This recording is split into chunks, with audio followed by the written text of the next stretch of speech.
자, 오늘의 말씀은 이사야서 43장 8절에서 13절의 말씀으로 은혜를 받겠습니다. 자, 오늘의 합독할 말씀은 8절입니다. 시작. 눈이 있어도 보지 못하고 귀가 있어도 듣지 못하는 백성을 이끌어내라. 아멘. 아멘. 자, 우리가 성경을 읽자 막 이러잖아요. 여러분 집에서 성경을 필사하시던지 아니면 수시로 자주 성경을 접하십시오 이러잖아요. 매일 성경의 말씀을 가까이 하라. 그런데 어떤 저희 SNS 이제 친구로 등록된 분이 있으세요. 그분이 글을 올리신 걸 보고 제가 은혜를 받아서 전하는데, 이분은 316 공동체라고 해서 택시 운전을 하십니다. 택시 운전을 하면서 그 말씀을 매일 본인이 이제 일터에서 은혜 받은 거를 적어가면서 쭉 올려요. 주님과 함께 동행하는 모습으로. 그러면 일을 하면서 매일의 심령은 뭐예요? 주님과 동행을 하고 있는 거예요. 그거를 글로 쭉 올리는데, 이런 글을 올리셨길래 제가 은혜 받아서 표기를 해놨습니다. 물론 다른 글도 다 은혜가 돼요. 자, 때로는 의무적으로 습관적으로라도 말씀을 보자 이렇게 썼어요. 말씀을 보자. 때로는 의무적으로나 습관적으로나 말씀을 보자. 자, 근데 그 습관적인 게 습관적으로 한 것, 의무적으로 한 것, 이것이 때로는 안전벨트가 된다 이런 거예요. 결정적일 때 나에게 도움을 준다, 나를 살린다, 이런 글을 올리신 거예요. 아, 너무 좋지 않습니까? 어쨌든 습관적인 것이 나를 급할 때, 결정적일 때 나를 살리는 역할을 한다. 그래서 우리가 말씀을 보아야 된다. 아멘입니다. 여러분, 말씀을 진짜 습관적으로 보세요. 괜히 성경으로 돌아가자, 성경을 읽자, 매일 365일 통독, 계획 자꾸 이러잖아요. 괜히 하는 게 아닙니다. 여러분, 즉각 나타나는 은혜가 아니지만 그래도 우리가 보이지 않고 만지지 않고 그런 찔러보지도 않는 그런 믿음이 최고의 믿음이라고 했습니다. 여러분, 습관적으로 성경을 접하십시오. 그래서 이러한 자들이 많이들 보면은 어떤 사람을 만날 때 그 사람을 보니까 학식도 있고 아주 박식해, 많이 알아. 그런데 저 사람은 많이 아는 사람인데 저 사람은 좀 평안함이 없어. 매일 불안해, 초조해, 매일 급해, 이런 모습을 가진 자들도 있잖아요. 많이 알면 뭐합니까? 내 안에 평안이 없는 자들. 또 하나는 만나면 많이 알고 있으니까 교훈을 막 줘. 있는 말씀을 막 주는데 설상 본인은 그 안에 기쁨이 없어. 교훈을 많이 알고 있거나 이러면 본인 자체가 기쁨이 있어져요. 그래서 마음으로 와닿는, 내가 아는 지식이 전부가 아니고 그 지식이 적용되는 삶을 살아야만이 여러분들이 샬롬의 은혜와 함께 생활의 삶을 살아갈 수가 있다는 것입니다. 그냥 글씨로 끝나서는 아니 되고 항상 내 마음을 접하는, 마음과 이론이, 지식이 함께 되는 그런 삶을 살아가시기를 주님의 이름으로 축복합니다. 자, 그래서 오늘 눈이 있어도 보지 못하고 귀가 있어도 듣지 못하는 백성을 이끌어내라 이랬습니다. 혹시 내 안에서 눈이 있는데도 못 보고 귀가 있는데도 듣지 못하는 심령의 상태로 있지 않습니까? 그래서 이사야서 오늘 본문장 43장의 말씀은 하나님이 이스라엘을 선민으로 삼으셨어요. 하나님이 이스라엘을 선민으로 삼으셔서 구원하시고 영화롭게 하시는 그 하나님을 증거하는 장입니다. 그 하나님을 증거하는 장이며, 두 번째로는 하나님이 어떻게 그 이스라엘을 대적들의 손에서 구원하실까, 그것을 보여주시는 장이에요. 그럼 우리가 눈 크게 뜨고 봐야 되겠죠? 자, 애굽에서 이스라엘을 구원해 주시는 하나님, 그 하나님이 바벨론에서도 구원 안 해주실까요? 구원해 주십니다. 너는 여기서 구했으니까 여기서 나 안 구해줘, 이런 하나님이실까요? 아니에요. 하나님은 끝까지 구원해 주신다는 것, 바로 이게 하나님의 언약이에요. 하나님의 언약은 변하지 않는다. 그래서 하나님의 언약의 그 불변성을 확인시켜 주시는 장입니다. 모든 성경이 그렇지만 특히 오늘 은혜 받을 이사야서 43장의 말씀이에요. 자, 그러면 유대인은 무엇을 구했습니까? 표적을 원했어요. 능력. 유대인은. 헬라인은 뭘 원했어요? 지식을 원했어요. 지혜. 하늘의 지혜를 원했단 말이에요. 자, 근데 유대인은 골랐죠? 편식하는 음식자처럼 아 나는 그 표적을 볼 거야. 나는 표적을 원해. 능력을 원해. 이랬고 헬라인은 난 지혜를 원해. 능력은 아니고 지혜를 원해. 이랬단 말이에요. 그런데 잘못된 게 뭐냐? 편식을 하고 골랐단 말이에요. 근데 예수 그리스도는 누구십니까? 우리가 매주마다 지금 계속 설명을 하고 하나님의 말씀을 좀 선포했을 때 예수 그리스도에 대해서 얘기했어요. 예수 그리스도는 하나님의 능력이다. 예수 그리스도는 하나님의 능력이요 하나님의 지혜입니다. 자 그러면 헬라인과 유대인이 구한 거는 하나는 표적이요 하나는 지혜를 원했잖아요. 그런데 그리스도를 원해야 돼요. 이들은 반쪽인 한 면만 구했지만 진정한 그리스도는 예수 그리스도, 즉 그리스도는 하나님의 능력이요 하나님의 지혜이신 예수 그리스도를 원해야 된다는 것입니다. 그래서 여러분들은 매일 예수 그리스도를 만나기 위해서 걸어가고 있는 거예요. 이 예배가 예배를 위한 예배가 되어서는 안 되는 거예요. 이 예배에 내가 주님을 만나러 가는 예배가 되셔야 되는 것입니다. 그래서 항상 매 시간마다 이 시간은 돌아오지 않지만 이 시간에 활용이 있어서 이 시간을 예배를 할 수 있도록 허락해 주신 그 주님을 바라보셔야 될 것입니다. 그래서 기독교는 하나님의 지혜에서 흘러나온 것입니다. 다른 것 하나도 없습니다. 인간의 머리로 만들어진 것이 아니에요. 인간의 머리로 이해할 수도 없어요. 또한 철학, 심리학 이런 것도 나오잖아요. 어떤 철학자들의 글과 함께 심리학자는 이런 식으로 해석을 한다. 그런데 철학이나 심리학으로도 해석이 될 수가 없는 것입니다. 기독교는 절대 할 수가 없어요. 근데 만약 심리학이나 철학이 기독교를 설명하려고 합니다. 설명하려고 한다면 바로 그 설명하려는 것, 철학이나 심리학이 설명하려는 것, 그것은 성경적 기독교가 아니라는 것을 여러분들이 아셔야 됩니다. 이 기독교는 오직 뭘로 되어 있어요? 하나님의 지혜입니다. 하나님의 영광 외에는 없다는 것을 여러분들이 아셔야 될 것입니다. 고린도서 2장 7절에 하나님의 지혜에 대해서 얘기를 했어요. 오직 은밀한 가운데 있는 하나님의 지혜를 말하는 것으로서 곧 감추어졌던 것인데 하나님이 우리의 영광을 위하여 만세전에 미리 정하신 것입니다. 아멘. 자, 예수님이 성경의 그 마태복음 신약이나 볼 때는 전부 다 예수님의 말씀은 비유로 표현이 되어 있죠. 비유로 표현을 하셨어요. 자, 비유로 말씀하셨는데 이 비유가 이해가 쉽게 됩니까, 여러분? 잘 안 될 때도 많아요. 그런데 계속 읽고 접하다 보면 이 비유가 이해가 됩니다. 근데 이 비유는 어떤 사람들이 이해하고 있는지 아십니까? 선택받은 자들. 선택받은 자들이, 즉 하나님의 지혜를 받은 사람들만이 이해할 수 있는 것입니다. 그래서 저들에게는 허락이 되지 않았다 그랬어요. 너희들에게는 허락이 되었으되 저들에게는 허락이 되지 않았다. 이 성경은 누구를 위한 거예요? 우리들을 위한 거예요. 믿는 자들을 위한 것이 바로 이 성경의 말씀이에요. 믿지 않는 자들에게는 아무 소용이 없는 것입니다. 그래서 비유는 오직 성령께서 그 마음에 빛을 비춰주실 때문에 이해가 돼요. 아까 우리 설교와 이런 거에 대해서 얘기했죠. 설교하게 대해서 설교 너무 어려워요. 이거 하기가 너무 힘들어요. 자, 빛을 비춰주셨을 때, 나를 조명해 주셨을 때, 말씀이 나를 조명해 주셨을 때 그때 가능한 글이 나온다는 거예요. 이 택시를 몰고 계시는 우리 선교사 이분도 시간만 나면은 주님과 동행하는 글을 쓰는 거야. 어쩌면 이분은 택시를 이끌고 일을 한다 하더라도 매일의 주님과 동행하며 이 길 저 길을 볼 것입니다. 그 드라마가 얼마 전에 끝났죠. 모범택시라는. 난 그걸 상상을 해봤어요. 모범택시. 범죄자들의 그 억울함. 법은 멀고 주먹은 가깝다. 그래가지고 내가 그 범죄자들의 억울함, 당한 그 억울한 자들의 그 말을 들어서 범죄자를 내가 처분하리라. 이런 거에 그 드라마였어요. 그런데 법의 심판은 물론 범인들을 잡는 건 좋지만 심판은 잡아온 자가 해서는 안 됩니다. 법에 넘기셔야 돼요. 법의 처분을 받게끔 하셔야 돼요. 그래서 판사가 있고 검사가 있고 경찰이 있고 하는 거죠. 근데 그 드라마는 내 손으로 직접 잡아다가 처분을 해서 문제가 된 거죠. 같은 범죄자가 되는 거잖아요.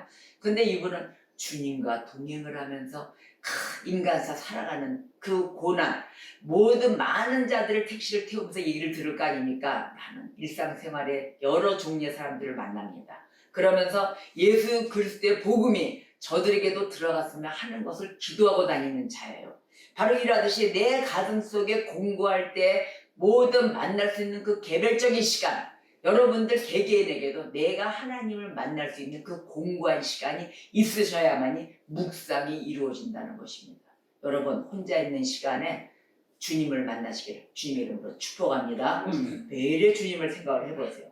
자, 그러면은 이 성령께서 마음의 빛을 비춰 주셔야만이 이 비유가 이해가 될 수가 있고 하나님의 말씀이 내 가슴 안에 내 심령 안에 마음으로 받아들이게 됩니다. 자, 그러면 이 기독교는 오직 영원한 지혜와 능력에 의해서만 이해가 될 수가 있는 것입니다.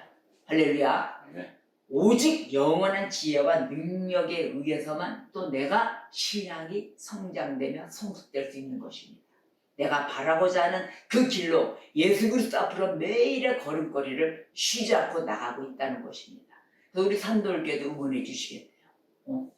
매일의 주님과 함께 동행하며 주님을 찾으며 가는, 감사하지 않아요? 최고의 복이 단 1초의 기도입니다. 어느 누군가가 산돌교회를 위해서 기도해 준다는 거 얼마나 저는 행복합니다. 이렇게 감사할 수가 없습니다.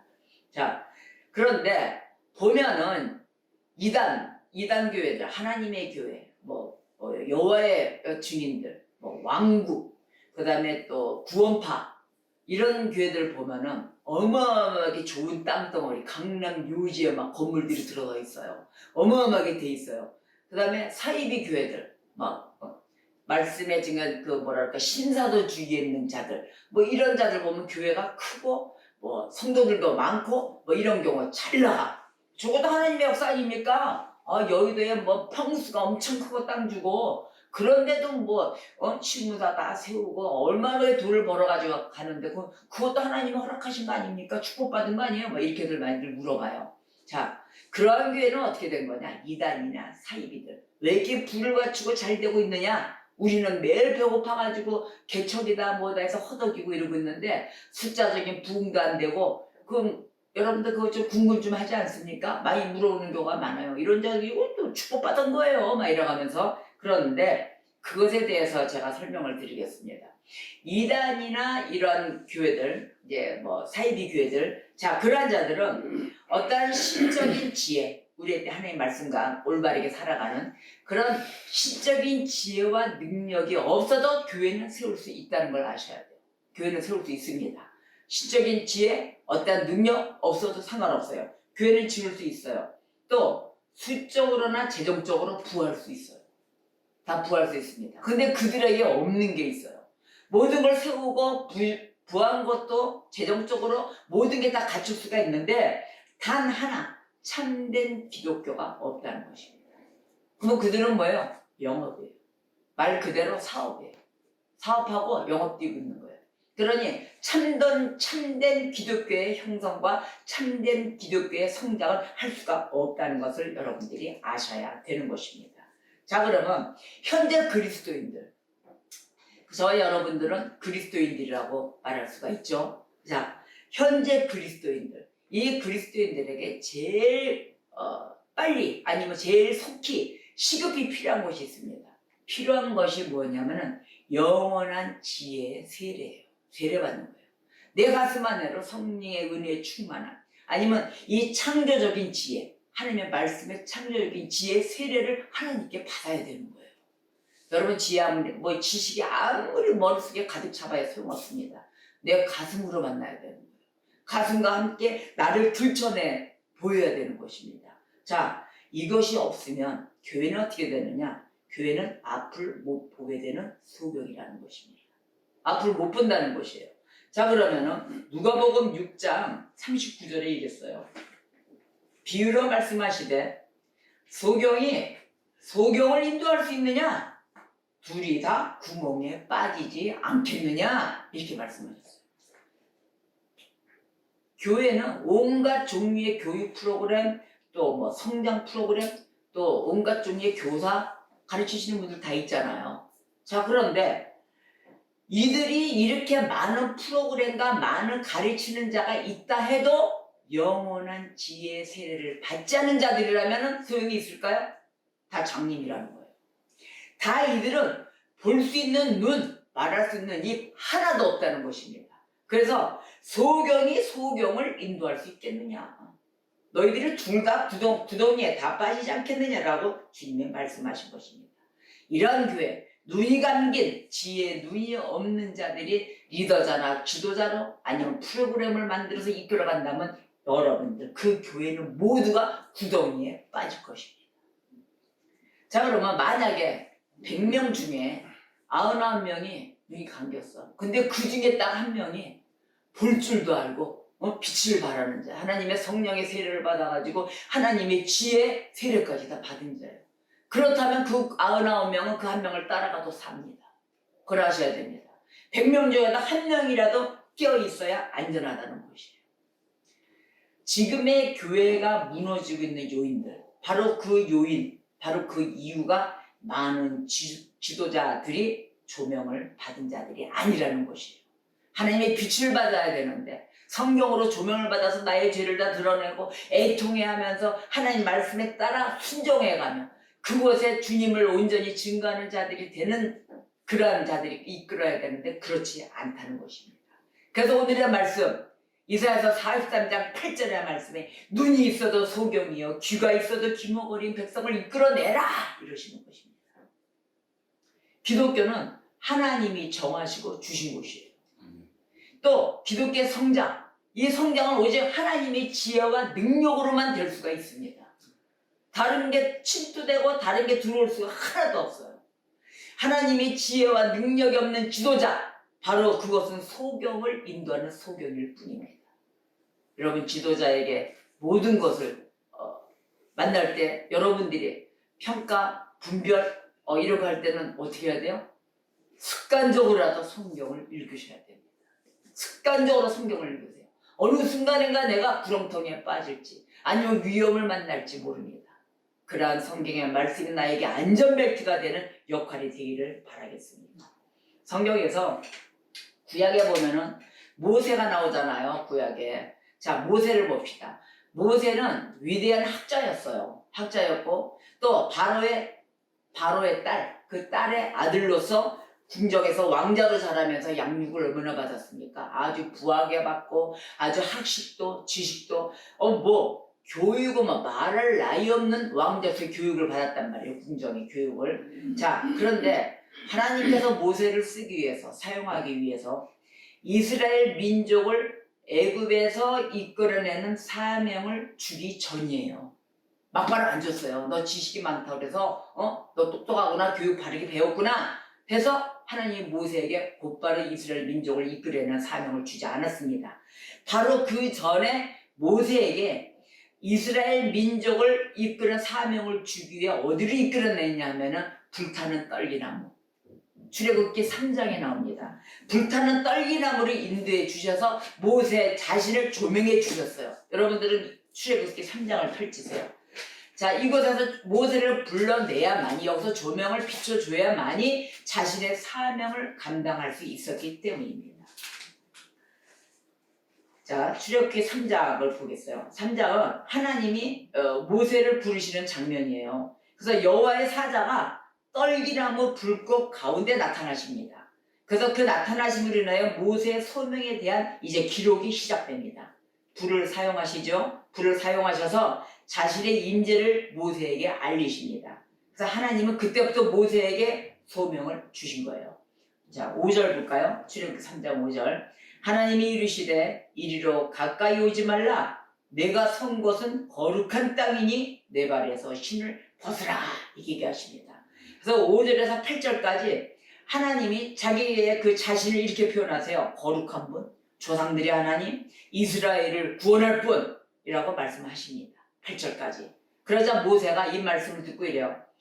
본인이 모세가 얘기를 해요. 이스라엘 백성을 인도해낼 수 없다고 고백합니다. 11절 볼까요? 모세가 하나님께 이르되 내가 누구이기에 바로에게 가며 이스라엘 자손을 애굽에서 인도하여 내리까? 이렇게 물어요. 그러자 하나님이 내 자신의 이름을 나는 여호와이라. 여호와임을 모세에게 알리십니다. 15절 합독해 볼까요? 15절 시작. 하나님이 또 모세에게 이르시되 너는 이스라엘 자손에게 이같이 이르기를 너희 조상의 하나님 여호와 곧 아브라함의 하나님 이삭의 하나님 야곱의 하나님께서 나를 너희에게 보내셨다 하라. 이는 나의 영원한 이름이여 대대로 기억할 나의 칭언이라. 아멘. 자, 여호와는 바로 여호와. 여호와는 존재하는 분, 스스로 계시는 분이라는 뜻입니다. 여호와. 자, 과거에도 존재하셨죠? 지금 현재, 지금도 존재하시고 앞으로 미래에도 존재하실 분이십니다. 자, 그러면 이스라엘 백성을 애굽의 종된 몸에서 해방시켜서 어디로 간다고 그랬어요? 젖과 꿀이 흐르는 가나안 땅으로 인도해 주신다 그랬어요. 바로 젖과 꿀이 흐르는 가나안 땅으로 인도하실 분이 바로 여호와 하나님이십니다. 자, 따라서 이 부름받은 모세, 소명받았죠? 부름받은 모세가 이제부터 해야 할 일이 뭐예요? 하나님과 모세의 대화가 다 끝났죠? 하나님의 명령에 따라서 이제 행동하는 일뿐이 없어요. 모세는 가라면 가고 서라면 서라. 모세 지팡이로 바위를 치라면 바위를 칠 것이고 이게 하기만 하면 돼요.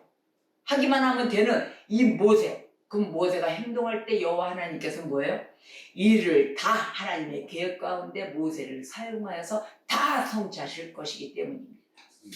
자, 그러면은 우리가 이러한 학식과 지식이 많은 모세를 만나게 해주신 하나님, 떨기나무, 불타는 떨기나무리로 모세를 불러서 하나님과의 독대 대화로 나는 누구요? 나는 스스로 있는 자, 나는 미래, 과거, 현재도 있는 자, 모든 걸 다 얘기해 주셨어요. 내가 너와 너가 어디로 가든지 내가 너와 함께하리라. 이런 하나님을 보여주셨습니다. 우리가 아담이 타락한 후에 몸과 이 머리와 마음이 분리됐어요. 타락한 후에. 근데 예수 그리스도를 인하여 예수 그리스도의 십자가에 죽으심과 달려 죽으심을 인하여 우리가 성령된 후에 이 머리와 마음이 하나가 되어서 그리스도인이 된 것입니다. 그런데 죄인은 어떤지 아십니까? 죄인은 머리만 있어요. 지식만 있어요. 가슴으로 깨달지 못해요. 여러분, 예수 그리스도 안에 성령이 되시면 내 마음도 머리와 다 하나가 될 것입니다. 예수 그리스도를 진정으로 나의 구세주, 나의 구원주, 나의 천부로 만나십시오. 자, 모세의 머리는 애굽의 그 학식으로 가득 차 있었어요. 가득 차 있었지만 지금 어떻게 됐어요? 하나님은 모세에게 조명을 허락해 주셨다는 거예요. 그것을 허락해 주신 후에야 비로소 이스라엘을 맡기셨다는 것이에요. 여러분 하나님 앞에 소명받아 불림받아 나오셨죠. 사명 감당하실 때 하나님이 여러분에게 조명을 해주실 것입니다. 자, 모세는 신적 지혜와 이 영감을 체험하기 전에는 하나님께 사용될 수가 없었습니다. 저와 여러분은 하나님께 사용되는 기쁨의 도구가 되셔야 될 것입니다. 우리의 소망은 뭐예요? 기쁨의 도구 되는 일입니다. 하나님께서 기뻐하시고 사용해 주시려. 그러다 뭐야? 이제 학식과 지식, 하늘의 지혜, 하나님께 영광된 이 마음이 활짝 열려 매일의 주님의 임재함으로 매일의 삶이 동행하시는 저와 여러분이 되시기를 주님의 이름으로 축복합니다. 자, 기독교는 하나님이 정하시고 주신 것입니다. 할렐루야. 그래서 오직 하나님의 지혜와 능력으로만 가능합니다. 그 외에는 아무것도 없습니다. 하나님의 지혜와 능력이 없는 지도자 있는 곳에 머물지 마시고 또한 소경이 이끄는 곳에 가 계시지 마시고 내가 눈 뜨는 소경에서 벗어나셔야 됩니다. 내가 눈을 뜨고 말씀을 이끌어 소경된 자들을 하나하나씩 하나님 앞으로 이끌어내시는 그런 다리에 아주 훌륭한 건강한 다리가 되셔야 될 것입니다. 하나님은 자신의 사랑이 결코 변하지 않는다는 것을 확인시켜 주셨어요. 내 사랑은 너희들을 향한 이 사랑은 영원 불변하다. 이걸 꼭 확인시켜 주십니다. 그래서 동서남북으로 흩어져 있는 이 이스라엘 백성들, 이 백성들을 모두 찾아내어서 약속의 땅으로 돌아오게 하셔요. 그런데 다 하실까요? 이걸 아셔야 돼요. 다 아니에요. 오직 참된 이스라엘 백성만 돌아오게 하십니다. 여기에 중요한 건 뭐예요? 참된 이스라엘 백성. 그리스도를 온전히 믿는 백성. 그래서 이사야서 43장 본문장으로 가서 7절에 보면은 내 이름으로 불려지는 모든 자 곧 내가 내 영광을 위하여 창조한 자를 오게 하라. 그를 내가 지었고 그를 내가 만들었느니라. 아멘. 이사야 선지자는 세계 만방을 향하여 이들이 섬기는 우상들, 야 너희들이 섬기는 그 우상들이 이게 참신이냐? 그렇다고 증거해봐라. 증거해보라고 얘기했어요. 아주 가는 곳마다 부르짖었어요. 그리고 이스라엘을 향하여서 하나님만이 유일신이다 유일신이다를 외치고 다녔습니다. 여러분들도 입술에 하나님만이 유일신인 것을 외치고 다니십니까? 아멘입니다. 할렐루야입니다. 진정한 부흥이 일어나시기를 주님의 이름으로 축복합니다. 자, 여러분 다 같이 이사야서 본문장 43장 11절에서 13절을 합독하겠습니다.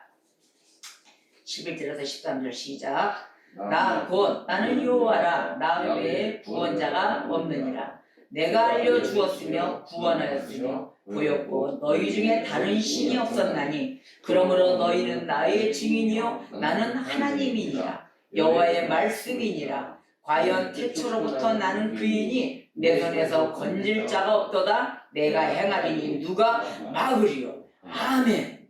우리는 이스라엘에서 우리가 여호와의 증인이 되는 이스라엘이 돼야 되는 것입니다. 여러분도 구원의 확신을 가지고 계십니까? 아멘입니다. 과거의 구원은 출애굽과 홍해 사건이었어요. 자, 그렇다면 미래의 구원을 보십시오. 미래의 구원은 바로 바벨론 포로 생활에서 해방하실 것입니다. 바로 이게 미래의 구원입니다. 자, 그러면 이와 같은 구원 사건들, 이 구약에 나오는 이 구원 사건들, 바로 장차 오실 메시아 구원 사역의 예표들입니다. 그래서 19절, 20절, 21절 이사야서 보라 내가 새 일을 행하리니 이제 나타낼 것이라. 너희가 그것을 알지 못하겠느냐? 반드시 내가 광야의 길을 사막의 강을 내리니 장차 들짐승 곧 승냥이와 타져도 나를 존경할 것은 내가 광야의 물을 사막의 강들을 내어 내 백성 내가 택한 자에게 마시게 될 것입니다. 이 백성은 내가 나를 위하여 지었나니 나를 찬송하게 하려 함이니라.